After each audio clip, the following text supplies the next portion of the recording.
প্রিয় দর্শক আসসালামু আলাইকুম। দর্শক আপনাদের প্রীতি ও শুভেচ্ছা জানিয়ে শুরু করছি আমাদের আজকের প্রতিবেদন। তো দর্শক আজকে আমরা এক অসহায় মেয়ের গল্প তুলে ধরব, যার নাম হচ্ছে জেসমিন।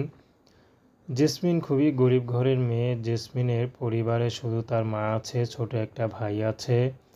তো তার বাবা ছিল, বাবাটা নেই। তো জেসমিনের বিয়ে হয়েছিল ভালো ঘরেই, কিন্তু সেখানে তার সুখ হয়নি। জেসমিনের একটি সন্তান আছে, তো স্বামী তাকে ছেড়ে দিয়েছে, মানে একবার তালাকে দিয়ে দিয়েছে।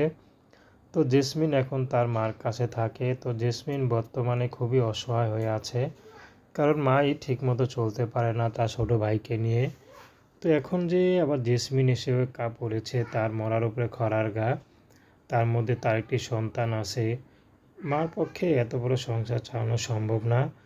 তো জেসমিনও চাচ্ছে না যে মার কাছে থাকতে, কারণ মার কষ্ট ভাল লাগে না। কিন্তু কি করবে, এত বড় পৃথিবীতে জেসমিনের যাওয়ার কোথাও জায়গা নেই।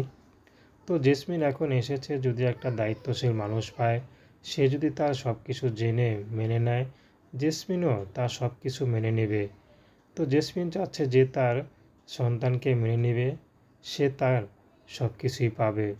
জেসমিনের বিয়ে হতে পারে, কিন্তু দেখতে এখন রূপ যৌবন কোনো কমতি নেই। সে বুড়ো হোক আর বিবাহিত হোক, রাজি আছে। প্রেম, ভালোবাসা, সাহায্য, সহযোগিতা, বিয়ে শাদী করা একান্ত আপনাদের ব্যক্তিগত ব্যাপার। আসুন আমরা ৫ ওয়াক্ত নামাজ পড়ি, দেশের সেবা করি।